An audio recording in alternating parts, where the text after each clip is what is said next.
السلام عليكم ورحمة الله وبركاته. أهلا وسهلا بكم متابعيني الكرام، ازيكم عاملين ايه؟ وحشتوني جدا. أنا بطول عليكم شوية غصب عني بس دعواتكم يعني. هنا هنعمل الصنف القمر الحلو الجميل الطعم ده اللي هو ملك المائدة المصرية أو السفرة المصرية اللي هو الكشري المصري، اللي هو مجموعة حبوب مع بعضها تطلع في النهاية بطعم جميل قوي مع الصلصة الحلوة القمر دي اللي هي ومعاها كمان التومية. بس انا عملت اتنين في واحد، يعني عملت الصلصة مع التومية. هقول لكم ازاي دلوقتي خلال الفيديو. اتمنى انه يكون سهل وبسيط ولذيذ على قلوبكم واكون انا خفيفة على قلبكم. هبدأ اول حاجة نعملها، هنبدأ هنا يعني نقطع ألف البصل والله شرايح زي ما انت قدّام، شايفة، اجنحة كده رقيقة بالسكينة. على ما يدخل اول هيموت، ده مبشرة فيها هيموت. جنب كده بيقطعها الى شرايح. وبعدين عندي شوية زيت مش كتير، 3 4 معالق زيت اهوت. مسكت البصل ده ورشيت عليه شوية من الطحين او الدقيق او النشا اللي متوفر عندك. تبلي البصل بالدقيق او بالنشا هيبقى معاكي مقرمش وعسل، هتشوفيه دلوقتي. وبدات هنا الزيت لما قدح معايا سخن، والله دول 3 معالق زيت بالظبط يا بنات. بدات انزل فيه ايه البصل بتاعي، وابدا هنا ايه بس اغطيه بالزيت بالشكل القمر ده. وهبدا اتابعه لحد ما يقرمش ويحمر معايا وابدا ارفعه طبعا. اهو ما شاء الله ما شاء الله، بصي الجمال والطعامه، والله عايزه اقول لك تحفه تحفه تحفه. يبقى عشان تطلعي البصل بتاع الكشري بالجمال ده تبليه بمعلقتين من الطحين اللي هو الدقيق او النشا يعني. تمام. بصي يا قمر، هنا المكرونه بتاعتي عندي اسباجيتي كسرتها لثلاث اجزاء، وعندي مكرونه صغنونه اللي هي الشكل اللي انت شايفاه ده، وعندي نوع تالت اللي هو القلم دوت. خلاص.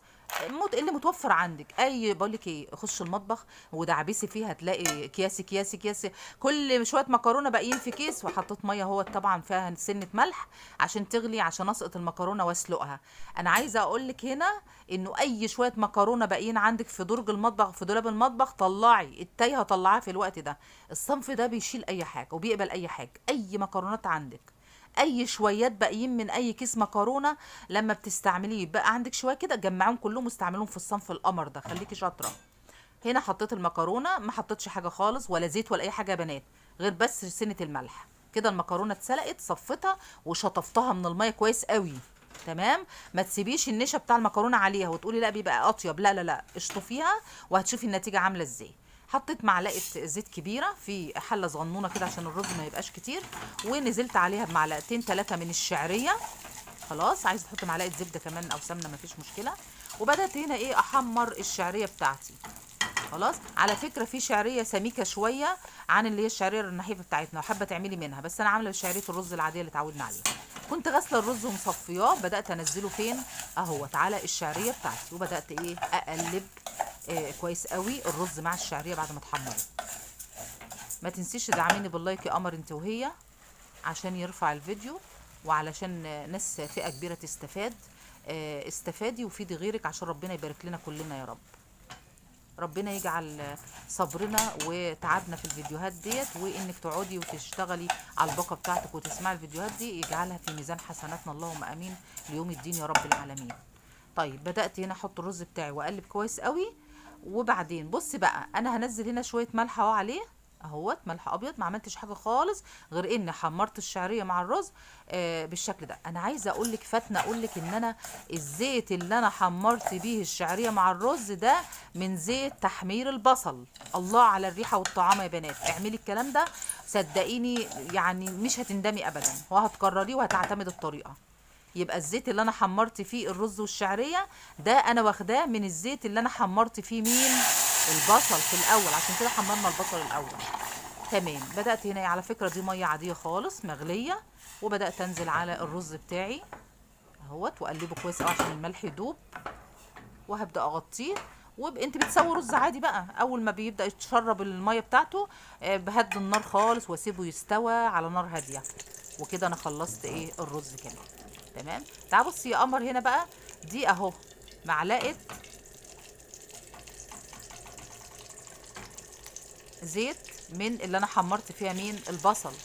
حطيت فيها 3 معالق توم مفروم، بس انا مفرزاه يا بنات، انا مفرزه التوم اهو. خدت ما يعادل 3 معالق توم مهروسه. او انت لو عندك توم ابداي ايه قطعي توم قطع صغيره او ابشريه بالمبشره. تمام. طيب نزلته فين؟ في معلقتين كبار من زيت تحمير البصل.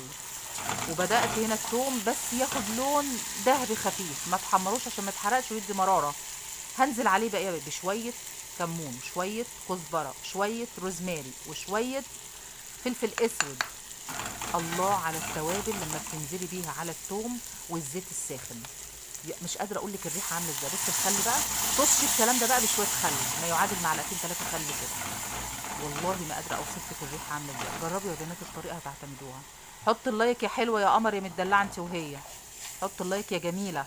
تكة زرار مش هيكلفك في الامر شيء. انا بتعب فعلا في الفيديوهات دي، ربنا بس يأجرنا في الاخر يا رب، واجعله علم ينتفع بيه. هنا بقى عندي ده عصير طماطم كان متفرز، ودي هريسه شطه.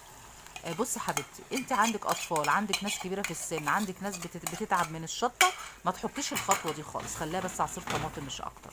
خلاص يا قمر، خلاص يا ست الكل. انتبهي ان انا هنا عملت التوميه مع الصلصه بتاعت الكشري، الاتنين اتنين في واحد، اتنين في واحد. في ناس بتعمل التوميه لوحدها، وفي ناس بتعمل والصلصه لوحدها. انا حبيت اضم الخطوتين في خطوه واحده ونخلص من النهايه كده، بنجيب من الاخر. بصي يا قمر بقى، هنا بعد ما غسلت المكرونه حطيتها في الصينيه او في الاناء اهوت، وجنبها الرز اللي استوى، وجنبها العدس بقى اللي تصويره معرفش ايه اللي حصل في الكاميرا، لقيتها ما بتصورش. إيه العدس عادي خالص، حطيت ميه غليت سقطت فيها العدس بتاعي وسنه ملح صغيره وصفيته. وادي الصلصه بتاعتي. بص الطعم والجمال. عملنا كشري في اقل من نص ساعه، ما خدناش مواعين كتيره، الامور تمام. ما يعني بصي اعملي الخطوات دي هتسهل عليك كتير. بصي البصل، سامعه القرمشه، سامعه الجمال. الله الله الله الله. ده ليه؟ عشان معلقه الطحين او النشا اللي احنا غلفنا بيها البصل. تمام يا قمر، تمام يا ست الكل. حطيت في ارضيه او في قاع الاناء اللي انا هعمل فيه القالب بتاعي شويه من البصل. بدأت أنزل، طبعا البصل غامق، ننزل ورا منه بمين؟ خلينا ننزل بالرز عشان يمسك مع البصل كويس أو ما يفكش منه. المكرونه كان ممكن تسيب معاه وانت تقلبي القالب، فعشان كده ايه قلت خلينا احط الرز الاول. انزل بشويه رز وارجع احط شويه عدس وارجع احط شويه مكرونه واعيد الكره تاني، وارجع احط رز وارجع احط عدس وارجع احط مكرونه، وخد من ده على من ده لحد ما توصلي لنهايه القالب وتظبطيه، واضغطي عليه بظهر المعلقه كده هو بس ايه يمسك في بعضه شويه، وقومي جايه قلبيه على طبق التقديم. ما تنسيش تحط اللايك يا قمر انت وهي. وتسلم ايديكوا وعينيكوا يا رب على انك بتسمعيني، ولا انك عندك مثابره ان انت تسمعي الفيديو للاخر. واتمنى منك دعوه بظهر الغيب، ربنا يبارك لك ويسعدك كل واحده فينا، يديها كل الصحه والعافيه يا رب، ويسعدكم باولادكم واحفادكم. وفي نفس الوقت كمان اللايك بيدعم الفيديو وبيخليه ينتشر لاكبر فئه من الناس، وكمان بتحسسيني ان انت قدرتي تعبي. يعني اهو قلبته يا بنات بالطعامه والجمال والشكل ده.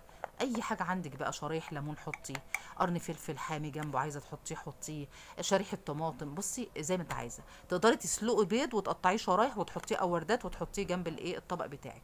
التقديم زي ما احنا قلنا بقى ده حاجه ترجع لك انت. بصي الطعام والجمال اهو، شرايح ليمون وقرنين من الفلفل الحامي وشريحه او ورده طماطم على فكره، والصلصه بتاعتها هي اللي هي 2 في 1، اللي هي توميه وصلصه في نفس الوقت.